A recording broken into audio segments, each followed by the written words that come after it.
Salut tout le monde! Bienvenue de nouveau sur ma chaîne où nous partageons les histoires de films Nollywood les plus passionnantes. Si vous êtes nouveau ici, n'oubliez pas de cliquer sur le bouton s'abonner pour ne manquer aucune de nos dernières vidéos. Croyez-moi, vous voudrez rester avec nous. Aujourd'hui, nous avons une histoire incroyable qui vous tiendra en haleine du début à la fin. Elle est pleine de drame, de suspense et de tout ce qui rend Hollywood si passionnant. Alors, prenez un siège, installez-vous confortablement et plongeons dans cette histoire merveilleuse que je sais que vous allez adorer. Monsieur Ben était un homme connu pour sa détermination et son ambition. Homme d'affaires dans l'âme, il ne prenait jamais ses projets à la légère, poussant toujours vers le succès. Il avait bâti une solide réputation grâce à des investissements florissants, mais une mauvaise décision l'avait laissé en faillite. Depuis ce jour, la vie avait été une montée difficile pour lui et sa famille. La récession les avait frappés durement, mais Monsieur Ben n'avait jamais perdu sa passion pour les affaires. Un matin frais, alors qu'il se préparait pour une autre journée au bureau, sa femme et ses deux enfants, Boyo et Titi, l'attendaient en bas. Le petit déjeuner était prêt et ils voulaient tous passer quelques moments avec lui avant qu'ils ne partent au travail. Comme d'habitude, Monsieur Ben était en retard, jonglant entre ses pensées et la pression d'arriver au bureau à temps. Mais sa femme insista, « Juste un petit quelque chose avant que tu partes, s'il te plaît. » À contre-cœur, il accepta, rejoignant sa famille pour un rapide repas. Il y avait de la chaleur dans ces moments, et bien que son esprit soit en proie à des pensées professionnelles, le temps partagé avec sa famille le ramena à la réalité. Après avoir mangé, il se précipita hors de la maison, courant vers le bureau. Plus tard dans la journée, Monsieur Ben était à son bureau, parcourant divers documents, plans et propositions. Son esprit était occupé par d'innombrables idées, toutes dans le but de reconstruire ce qu'il avait perdu. Soudain, l'un de ses employés frappa à la porte et entra dans la pièce, l'informant qu'il avait un visiteur.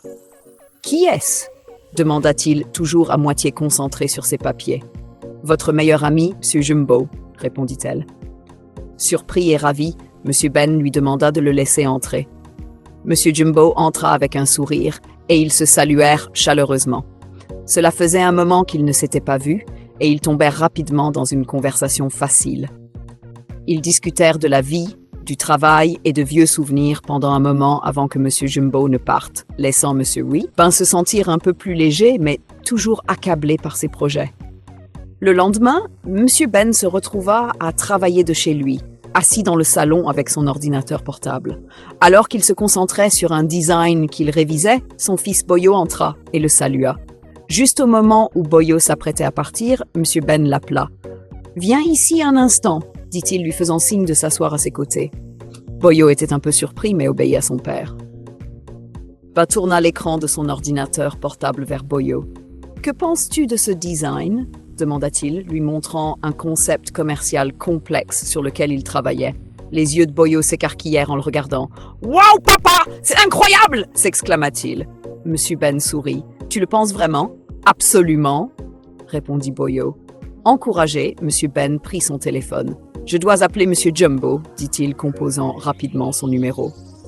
Boyo quitta discrètement la pièce alors que Monsieur Ben commençait à parler à son ami. « Jumbo, je pense que je l'ai !» « Ce design va être parfait pour l'entreprise », dit-il avec enthousiasme. La voix de Monsieur Jumbo résonna au téléphone, calme et rassurante. « J'ai toujours su que tu avais les meilleures idées, Ben. Tu as l'esprit d'un génie en affaires. Je suis sûr que ça va être un succès. » Ils discutèrent encore un moment, échangeant pensées et encouragements avant de terminer l'appel. Cette nuit-là, Monsieur Ben était toujours assis dans le salon, totalement immergé dans son travail. La maison était silencieuse et la lueur de son ordinateur portable était la seule lumière dans la pièce. Sa femme descendit et le trouva penché, les yeux rivés sur l'écran. Elle s'approcha de lui et toucha doucement son épaule. « Chérie, tu ne vas pas encore te coucher ?» demanda-t-elle doucement. Monsieur Ben leva les yeux, visiblement fatigué mais déterminé. « Je dois finir ce projet » répondit-il. « Je te rejoindrai au lit dès que j'aurai terminé. » Sa femme soupira, l'inquiétude dans les yeux. « Tu as travaillé sans relâche, même pendant le temps que tu devrais passer à te reposer. Tu dois prendre une pause parfois. mais Monsieur Ben secoua la tête. « Je viendrai quand j'aurai fini. Donne-moi juste un peu plus de temps. » Elle remonta à contre-cœur à l'étage, le laissant à son travail. Le lendemain matin, Monsieur Ben assista à une réunion avec ses collègues. La salle était remplie de discussions sur les opportunités commerciales et les investissements. Alors qu'il brainstorming de nouvelles idées, Monsieur Ben proposa un plan audacieux et non conventionnel pour l'entreprise. Cela impliquait une approche futuriste des affaires, une approche qu'il était sûr de pouvoir changer l'industrie. Mais la salle tomba dans le silence. Ses collègues le regardèrent, incertains de la manière de répondre. L'idée semblait trop radicale, trop en avance sur son temps. Se sentant mal à l'aise, M. Ben quitta la réunion et rentra chez lui. Son esprit s'emballait et un sentiment de doute s'insinuait dans ses pensées. Il appela Boyo, voulant connaître l'avis de son fils. « Boyo, viens ici, j'ai besoin de te poser une question », dit-il alors que son fils entrait dans la pièce. « Que penses-tu de la téléportation comme entreprise ?» demanda M. Ben. Boyo, visiblement confus, hésita. « Je ne suis pas sûr de comprendre, papa. » M. Ben expliqua.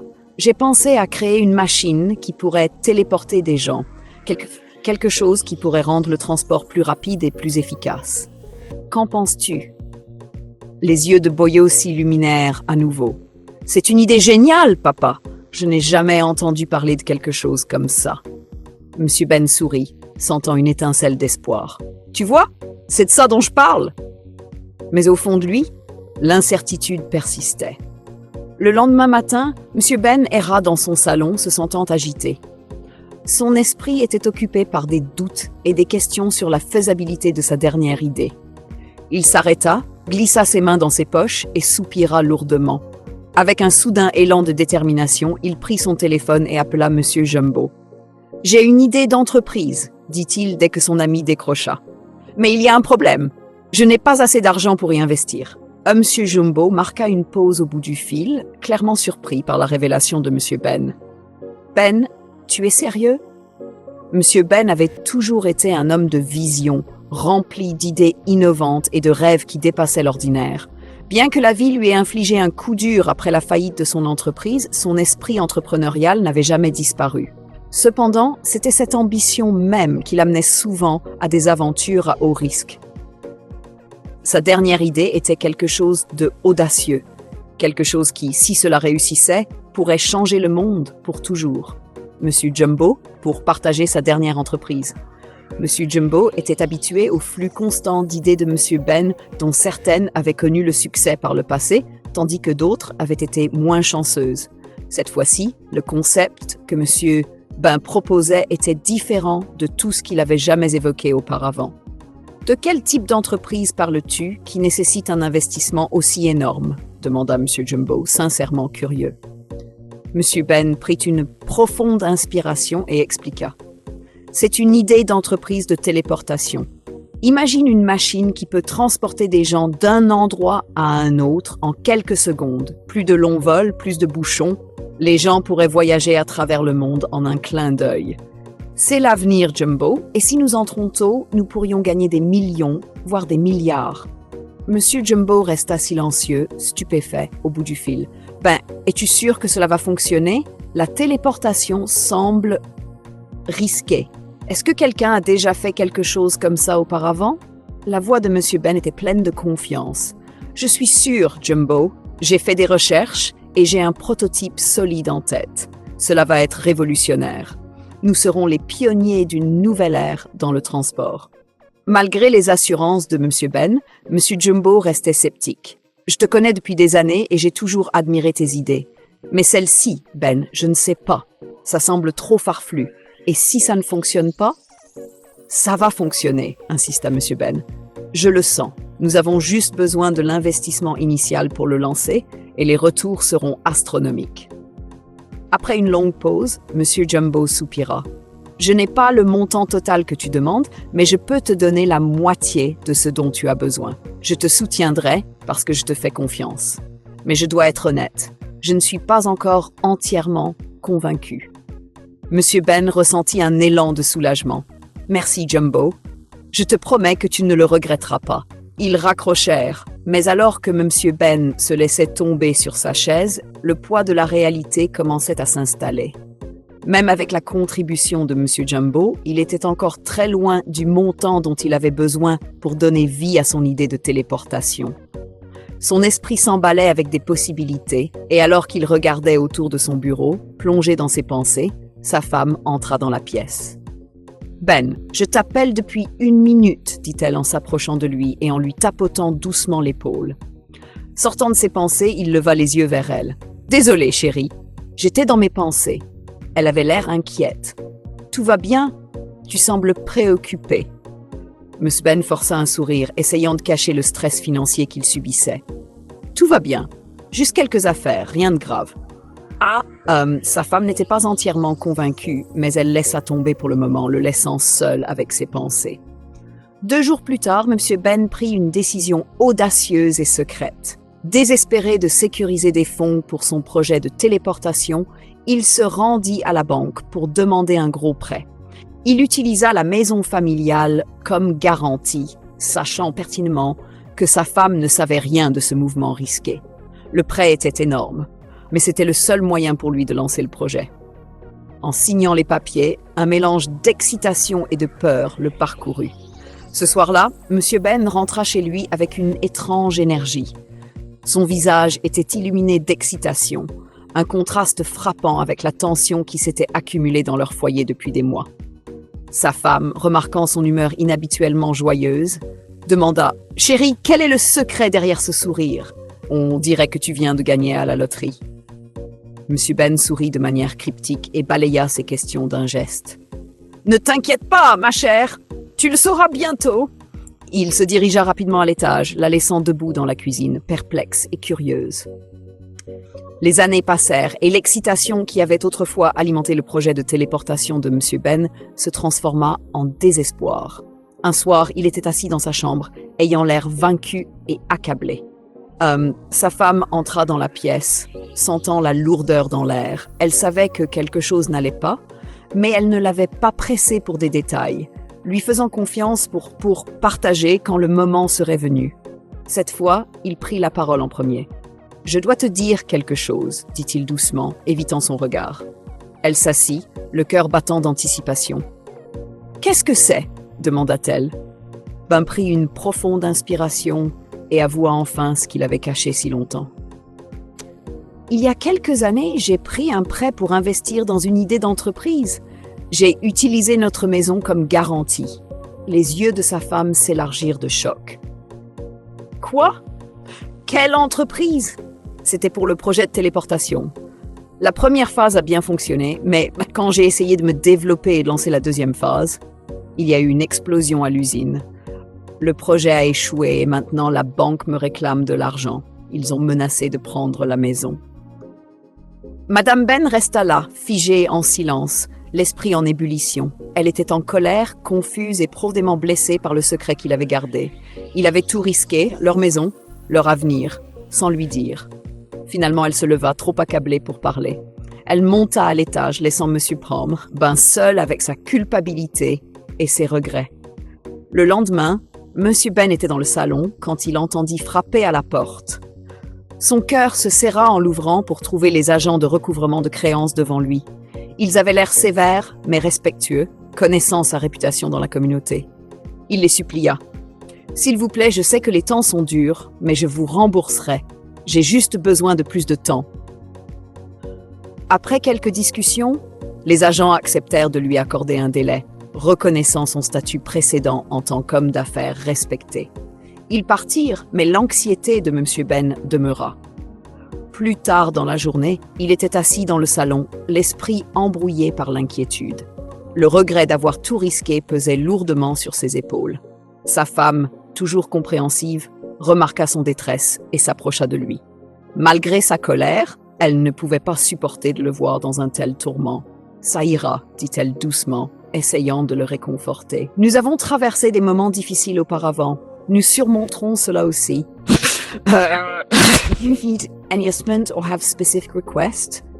Même Ben soupira, ressentant un mélange de gratitude et de culpabilité. Les créanciers étaient ici aujourd'hui. Ils m'ont donné plus de temps pour rembourser la dette, mais je ne sais pas comment nous allons gérer. Madame Ben, bien que préoccupée, essayait de rester calme.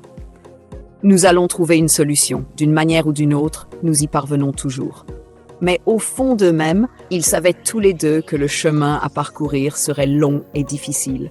Le poids des décisions de M. Ben planerait sur leur famille pendant des années. Un rappel de la manière dont même les meilleures intentions peuvent parfois conduire aux conséquences les plus dures.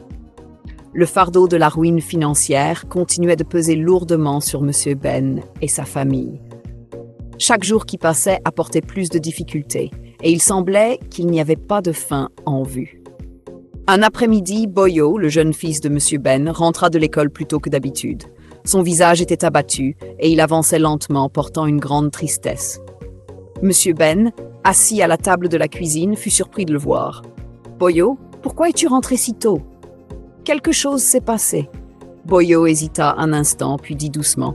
« Papa, j'ai été renvoyé de l'école aujourd'hui à cause des frais de scolarité impayés. » Entendre ces mots envoya une profonde douleur de culpabilité à travers M. Ben. Il était déjà accablé par la pression de maintenir la famille à flot.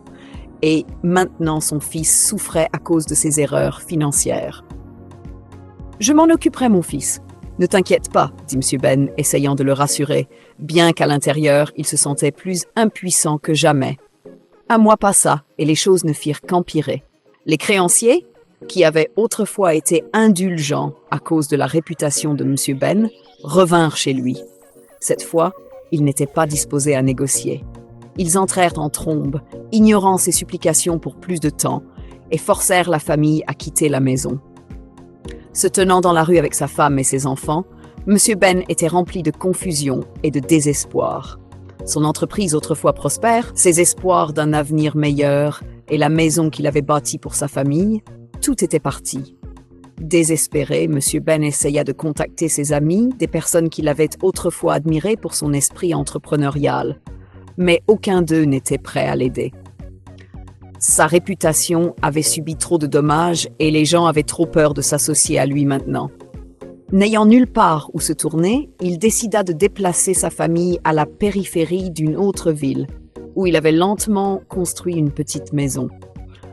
Bien qu'elle soit inachevée et loin d'être idéale, c'était tout ce qui leur restait. Dans les semaines qui suivirent, M. Ben accepta tous les emplois qu'il pouvait trouver, un travail modeste, loin des grandes entreprises dont il était autrefois connu. Chaque jour était une lutte. Mais sa femme, Madame Ben, était une source constante de force. Un matin, alors que M. Ben se préparait à partir pour son nouvel emploi, Madame Ben, toujours solidaire, s'approcha de lui. « Chérie, » dit-elle doucement, ses mains reposant doucement sur ses épaules. « Je sais que les choses sont difficiles en ce moment, mais nous allons surmonter cela. Tiens bon, Dieu a un plan, même si nous ne pouvons pas le voir en ce moment. » M. Ben la regarda, les yeux remplis de gratitude. Malgré tout, elle restait son roc. Il sourit faiblement, acquiesçant. « J'essaierai, mon amour. Merci. » Plus tard, dans l'après-midi, Boyo était dehors, jouant près du bâtiment à moitié fini qui était maintenant leur maison. Alors qu'il s'avançait vers le coin le plus éloigné, quelque chose d'inhabituel attira son attention. C'était une petite figure, à peine visible derrière un tas de pierres. Curieux, Boyo s'approcha, mais en s'approchant, il s'immobilisa de choc. C'était une petite créature, à peine un pied de haut, voûtée, tremblante comme si elle avait peur. Le cœur de Boyo se mit à battre plus vite alors que la peur le saisissait. Il recula instinctivement, trop surpris pour traiter ce qu'il voyait. Mais alors qu'il se retournait pour s'enfuir, il entendit une voix douce et suppliante l'appeler. « S'il te plaît, aide-moi. S'il te plaît, ne me fais pas de mal. » Boyo s'arrêta net, l'esprit en émoi. Était-ce réel? Qui ou quoi était cette petite créature? Après quelques instants, il trouva le courage de s'approcher à nouveau, bien que prudemment. La petite créature leva les yeux vers lui, ses yeux grands ouverts de peur, mais remplis d'une étrange lueur surnaturelle. Boyo prit un bâton, au cas où il aurait besoin de se défendre. « Qui es-tu » demanda Boyo, sa voix tremblante. « Et comment es-tu arrivé ici ?» La créature, toujours tremblante, répondit « Je m'appelle Maya, je viens d'un autre monde. Il y avait un combat là-bas, une guerre, et j'ai été expulsée. Je me suis retrouvée ici, et je ne sais pas comment retourner. La peur de Boyo commença à s'estomper, remplacée par un sentiment d'émerveillement. Il n'avait jamais entendu parler d'une telle chose. Un autre monde? Une guerre? Et cette créature, Maya, en faisait partie? Malgré sa peur, Boyo ne pouvait pas abandonner la petite créature sans défense. Je vais t'aider, dit-il hésitamment. Mais tu ne peux pas dire à mon père, il a déjà trop de soucis. Maya hocha la tête avec gratitude et Boyo trouva rapidement un endroit pour cacher la petite créature dans sa chambre. Ils passèrent des heures ensemble, parlant à voix basse du monde de Maya et de la manière dont ils pourraient la renvoyer chez elle. Boyo était fasciné, bien que le poids de garder ce secret de ses parents ajoutât une couche de stress supplémentaire. Le lendemain, Boyo rentra de l'école comme d'habitude, mais son esprit était ailleurs. Alors que sa mère servait le déjeuner à la table, Boyo ne pouvait s'empêcher de penser à Maya, toujours cachée dans sa chambre.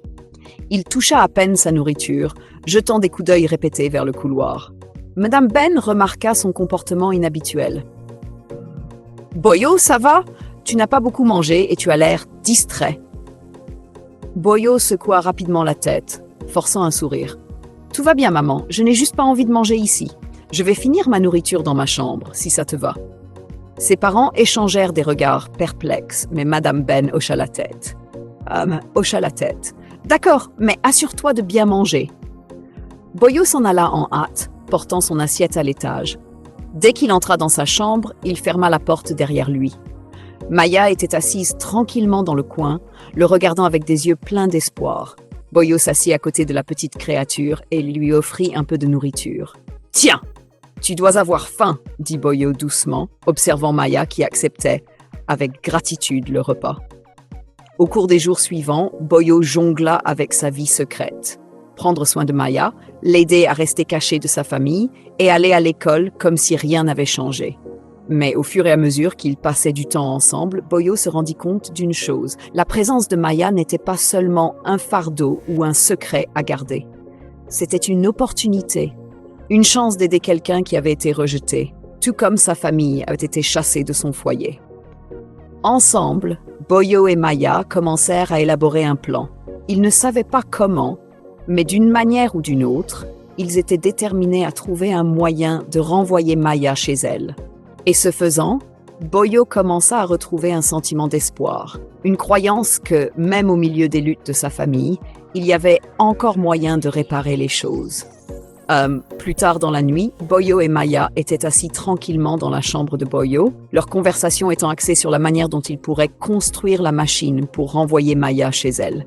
Ils étaient profondément en discussion lorsque soudain, ils entendirent des pas s'approcher de la porte. Le cœur de Boyo se mit à battre la chamade. Il savait que c'était son père. Rapidement, il fit signe à Maya. « Cache-toi dans le placard !» Maya, sans hésitation, se faufila dans le placard juste au moment où M. Ben entrait dans la pièce. « Boyo, avec qui parlais-tu » demanda M. Ben, ses yeux se plissant de suspicion. Boyo, pris au dépourvu, balbutia. « Personne, papa. Je ne parlais à personne. » M. Ben n'était pas convaincu. « Alors d'où venait le bruit » demanda-t-il en regardant autour de la pièce. Réfléchissant vite, Boyo répondit « Oh, ça, en fait, je répétais. Oui, pour mon prochain débat. Tu sais, je m'entraîne. » M. Ben leva un sourcil. Il pouvait sentir que quelque chose n'allait pas, mais il ne poussa pas plus loin. « D'accord, » dit-il, bien qu'il semblât toujours incertain. « Descends et prends le dîner. » Alors qu'il se tournait pour quitter la pièce, un bruit soudain se fit entendre à l'intérieur du placard. Un léger froissement. M. Ben se figea, ses yeux se plissant. « Qu'est-ce que c'était » demanda-t-il sèchement, se retournant pour faire face au placard. Le cœur de Boyo battait à tout rompre dans sa poitrine. « Ce n'est rien, papa, c'est probablement juste ma chaussure. Je vais vérifier plus tard. » Mais M. Ben, maintenant plus curieux que jamais, décida d'enquêter. Alors qu'il se dirigeait vers le placard, Boyo se mit rapidement devant lui, essayant de bloquer son chemin. Mais M. Ben le poussa doucement sur le côté et ouvrit la porte. Là, recroquevillée à l'intérieur, se trouvait Maya. La petite créature, ayant l'air terrifiée, leva les yeux vers M. Ben avec de grands yeux brillants. M. Ben recula de choc, trébuchant en arrière et sautant sur le lit. « Qu'est-ce que c'est » s'exclama-t-il, sa voix tremblante. Boyo, éloigne-toi d'elle. Elle pourrait être dangereuse. Il se pencha pour saisir quelque chose pour frapper Maya, mais Boyo se mit rapidement entre eux. Papa, attends! Ne lui fais pas de mal, elle est inoffensive, je te le promets. Monsieur Ben, toujours alarmé, cria. Comment peux-tu en être si sûr? Cette créature pourrait venir de n'importe où, elle pourrait être dangereuse. Comment sais-tu qu'elle n'est pas là pour nous détruire? Boyo, désespéré de protéger Maya, supplia. Papa, il s'appelle Maya. Il vient d'un autre monde. Il n'est pas ici pour blesser qui que ce soit. Il a été chassé de son monde à cause d'une guerre et j'essaie de l'aider à retrouver un moyen de retourner chez son peuple. Monsieur Ben fixa son fils, incertain de croire ce qu'il disait. L'idée semblait farfelue, mais le sérieux de Boyo lui fit hésiter. Lentement, Monsieur Ben baissa sa main, tout en observant Maya avec méfiance. « Et comment comptes-tu l'aider exactement ?» demanda-t-il, sa voix plus calme, mais toujours teintée d'inquiétude. Boyo expliqua. « C'est ce sur quoi nous travaillons, papa. Il a besoin d'une machine pour rentrer chez lui, mais je ne peux pas le faire tout seul. J'ai besoin de ton aide. » Monsieur Ben resta silencieux pendant un long moment, pensif. Il jeta un coup d'œil à Maya, qui avait encore l'air effrayée mais ne faisait aucun mouvement pour attaquer ou causer du tort. Enfin, Monsieur Ben soupira et dit « Très bien, mais allons downstairs et parlons-en. Toi, Maya, pouvez dîner avec nous. » Quelques minutes plus tard, ils étaient tous assis autour de la table à manger. Dès que Madame Ben vit Maya, elle poussa un cri et faillit laisser tomber les assiettes qu'elle portait. « Qu'est-ce que c'est ?» demanda-t-elle, les yeux écarquillés de peur. Ben la rassura rapidement. « N'aie pas peur. Maya est inoffensif. Boyo l'a trouvé et il essaye de l'aider à rentrer chez lui. » Madame Ben, encore un peu secouée, s'assit prudemment. Pendant qu'il mangeait, Monsieur Ben se tourna vers Maya. « Alors, comment pouvons-nous t'aider à retourner dans ton monde ?» Maya, reconnaissant pour leur hospitalité, expliqua « Le seul moyen pour moi de retourner est à travers une machine, une porte qui relie mon monde au vôtre. Mais c'est complexe et sa construction nécessite des ressources. Je sais que ça coûtera cher. » Monsieur Ben fronça les sourcils. « Je n'ai pas beaucoup d'argent, Maya. J'ai déjà tout perdu à cause d'une entreprise qui a échoué. Je ne peux pas me permettre de prendre un autre risque. » Les yeux de Maya imploraient. « Je comprends. Mais si vous m'aidez, je vous promets que vous ne le regretterez pas. Je trouverai un moyen de vous rembourser, quoi qu'il en coûte. » Monsieur Ben n'était pas convaincu. « Comment peux-tu promettre cela alors que tu es coincé ici sans moyen de sortir? Et même si nous construisons cette machine, comment puis-je être sûr qu'elle fonctionnera ?» Mam Ben, qui avait écouté tranquillement, prit la parole. « Chérie, ne parle pas comme ça. Parfois, des miracles se produisent de la manière la plus inattendue. Nous avons déjà traversé tant de choses. Peut-être que c'est une occasion de renverser la situation. Aidons Maya. » Ben regarda sa femme, puis Boyo, dont les yeux étaient remplis d'espoir. Après un long silence, il hocha la tête. « Très bien, Maya, je vais t'aider. Mais j'ai besoin de savoir, que dois-je faire exactement ?» Le lendemain matin, Maya conduisit Monsieur Ben à l'endroit où il avait caché quelque chose de petit à son arrivée. En creusant dans la terre, Maya révéla un petit appareil étrange. « Ceci fait partie de la machine, » expliqua Maya, « mais il est endommagé. J'ai besoin de le réparer et de le rendre fonctionnel. Je peux te guider sur la façon de construire le reste et cela ne coûtera pas autant d'argent que tu le penses. » Maya tendit l'appareil à Monsieur Ben et commença à expliquer les étapes. Au cours des jours suivants, Monsieur Ben vendit certains de ses derniers biens pour rassembler suffisamment d'argent pour acheter les matériaux nécessaires. Avec les conseils de Maya, il travailla sans relâche, jour et nuit, assemblant la machine. Terminée. Elle se tenait au milieu du salon, vrombissant doucement, ses lumières clignotant selon un rythme étrange. Maya la regardait avec un mélange d'espoir et de peur. « C'est ça !» dit-il doucement. « Cela me ramènera dans mon monde. » Toute la famille s'était réunie pour observer Maya s'approcher de la machine.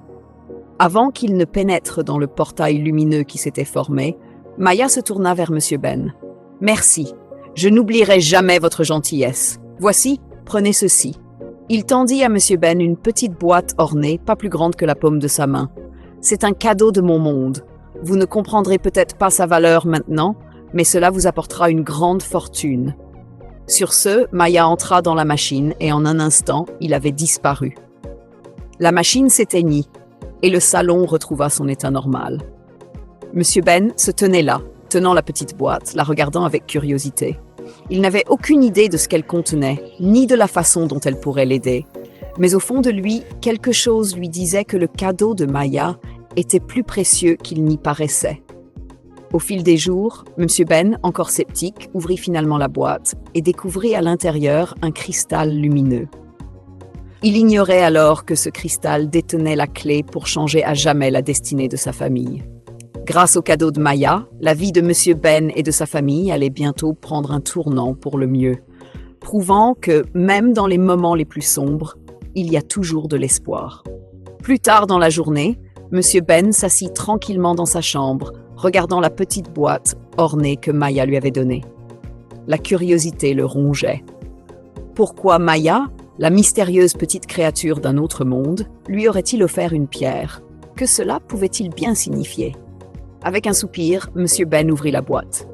À l'intérieur, nichée dans le doux revêtement, se trouvait une pierre qui paraissait ordinaire. Confus, il la tenait dans sa main, la retournant encore et encore, essayant de comprendre. « Une pierre ?» pensa-t-il. « Pourquoi Maya m'offrirait-il une simple pierre après tout ça ?» Mais quelque chose dans la pierre semblait étrange. Elle était plus lourde qu'elle n'en avait l'air et sa surface émettait une faible lueur, presque magique. Une pensée lui traversa l'esprit. Peut-être que ce n'était pas une pierre ordinaire. Saisissant son téléphone, Monsieur Ben prit une photo et décida de rechercher ce que cela pouvait être. Il téléchargea l'image en ligne, espérant trouver un indice. Quelques minutes plus tard, alors qu'il faisait défiler les résultats, une description attira son attention. Ses yeux s'agrandirent en lisant le texte avec incrédulité. Selon la recherche, la pierre dans sa main n'était pas une roche ordinaire. C'était un diamant rare et inestimable. En fait, c'était l'un des diamants les plus rares au monde, valant des centaines de milliards de dollars. Pendant un instant, Monsieur Ben resta figé, incapable de parler. L'ampleur de ce qu'il tenait commençait à s'imposer à lui. Le silence de la pièce fut brisé lorsqu'il cria soudain « Oh mon Dieu, j'y suis arrivé !» Le cri résonna dans toute la maison et à la fois Boyo et Mme Ben se précipitèrent dans sa chambre, alarmés. « Papa, que se passe-t-il » demanda Boyo, son visage plein d'inquiétude. Madame Ben avait également l'air anxieuse, craignant qu'il ne se soit passé quelque chose de grave. Ben se tourna vers eux, son visage illuminé d'une joie pure. « Vous n'allez pas le croire, » dit-il, sa voix tremblante d'excitation. « La pierre que Maya m'a donnée, ce n'est pas juste une pierre. C'est un diamant rare et il vaut des centaines de milliards de dollars. » Boyo et Madame Ben étaient stupéfaits, leurs yeux grands ouverts de surprise. « Es-tu sérieux ?» demanda Madame Ben, à peine capable de traiter la nouvelle. « Je n'en reviens pas, » murmura Boyo, fixant le diamant dans la main de son père. La pièce éclata de joie alors que la famille s'étreignait et riait ensemble. Ils avaient traversé tant d'épreuves, mais désormais il semblait que toute leur lutte était enfin derrière eux. Monsieur Ben ne perdit pas de temps. Il contacta rapidement un acheteur réputé qui, après avoir inspecté le diamant, offrit une somme incroyable de 500 millions de dollars pour celui-ci. C'était une somme qui changeait leur vie, et Ben accepta avec joie l'offre. 2 semaines plus tard, Monsieur Ben et sa famille retournèrent dans leur ancienne maison, celle qu'ils avaient été contraints de quitter après avoir tout perdu. Maintenant, non seulement avait-il remboursé toutes ses dettes, mais Monsieur Ben possédait également plus de richesses qu'il n'avait jamais imaginées. Les difficultés financières de la famille n'étaient plus qu'un lointain souvenir. Et Monsieur Ben utilisa une partie de sa nouvelle fortune pour investir dans une entreprise révolutionnaire, la technologie de téléportation, inspirée par les idées que Maya lui avait partagées avant de quitter la Terre. Avec ses nouvelles ressources et sa détermination, Monsieur Ben travailla sans relâche pour développer le tout premier dispositif de téléportation. Il mit tout son cœur et son âme dans le projet, et après des années de recherche et de développement, son rêve devint enfin réalité. Le dispositif qu'il avait inventé permettait aux gens de voyager instantanément d'un endroit à un autre, révolutionnant le transport et changeant le monde à jamais. Les nouvelles de l'invention révolutionnaire de M. Ben se sont répandues comme une traînée de poudre. Le monde le célébrait comme un visionnaire et il est devenu une icône internationale, connu comme l'homme qui a rendu la téléportation une réalité. Ce qui semblait autrefois impossible faisait maintenant partie de la vie quotidienne grâce à Maya, la petite créature d'un autre monde et à la foi inébranlable de M. Ben en son rêve. Les années ont passé et la vie de la famille Ben a été transformée au-delà de leurs rêves les plus fous. Ils vivaient maintenant dans un magnifique manoir entouré de luxe et de bonheur. Un soir, la famille était dehors, profitant de la brise fraîche et admirant le ciel clair et étoilé. Le monde était devenu un endroit différent et ils ne pouvaient s'empêcher de se sentir reconnaissants pour tout ce qu'ils avaient. Alors qu'ils levaient les yeux vers les étoiles, quelque chose d'inhabituel attira leur attention. Une lumière brillante, bien plus éclatante que n'importe quelle étoile, apparaissait dans le ciel, descendant lentement vers leur maison. Au début, ils furent startled et envisagèrent de courir à l'intérieur, craignant qu'il ne s'agisse de quelque chose de dangereux. Mais à mesure que la lumière se rapprochait, ils entendirent une petite voix familière crier « Boyo !» Les yeux de Boyo s'élargirent de surprise. Il reconnut immédiatement la voix. « Papa !» cria-t-il, pointant avec excitation vers la lumière. « C'est Maya !» En effet, lorsque la lumière se posa dans leur jardin, ils virent Maya standing là, accompagnée de plusieurs autres comme lui. De petites créatures, pas plus hautes qu'un pied, mais émettant une douce lumière d'un autre monde. Parmi eux se trouvait la famille de Maya et même un groupe de soldats de son monde, tout vêtus d'armures complexes et scintillantes. Maya s'avança et sourit chaleureusement à Boyo et à sa famille. « C'est bon de vous revoir tous, dit-il de sa petite voix puissante. Je suis venu vous présenter ma famille et vous remercier encore une fois pour tout ce que vous avez fait pour moi. » La femme de Maya et ses enfants s'avancèrent, baissant la tête par gratitude. « Merci d'avoir aidé Maya lorsqu'il était perdu, » dit sa femme. « Vous ferez toujours partie de notre histoire. » Monsieur Ben, toujours émerveillé par tout ce qui se passait, sourit à Maya. « Nous sommes ceux qui devraient vous remercier, dit-il. Vous avez changé nos vies de manière que nous n'aurions jamais pu imaginer. » Les deux familles, humaines et aliens, passèrent la soirée ensemble, partageant des histoires et des rires. Alors que la nuit avançait, il était temps pour Maya et son peuple de retourner dans leur monde. Avec un dernier signe de la main, ils activèrent leur dispositif de téléportation et disparurent dans la nuit, laissant derrière eux une traînée de lumière scintillante. Monsieur Ben et sa famille restèrent là, regardant la lumière se fondre dans le ciel. Ils s'étreignirent fermement, remplis d'un sentiment de paix et de bonheur. Leur voyage avait été long et difficile, mais ils en étaient sortis plus forts, plus sages et plus proches que jamais. Alors qu'ils retournaient à l'intérieur de leur manoir, Boyo se tourna vers son père et dit « Papa, je suis content que nous n'ayons jamais abandonné, même lorsque les choses semblaient impossibles. » Monsieur Ben sourit et hocha la tête. « Oui, mon fils. Nous avons appris que la gentillesse, la persévérance et la foi peuvent transformer même les temps les plus sombres en quelque chose d'extraordinaire. » Et ainsi, leur histoire se termina par une note heureuse, remplie de leçons d'espoir, de détermination et de la magie des amitiés inattendues. Alors, chers lecteurs, souviens-toi de ceci. Soyez toujours bienveillants les uns envers les autres, et peu importe à quel point la vie peut sembler difficile, ne renoncez jamais à vos rêves. Vous ne savez jamais quelles merveilles peuvent se présenter à vous. Merci d'avoir regardé tout le monde. Je crois que vous avez apprécié cette incroyable histoire de Nollywood. N'hésitez pas à vous abonner à cette chaîne pour découvrir d'autres histoires de nos derniers films Nollywood.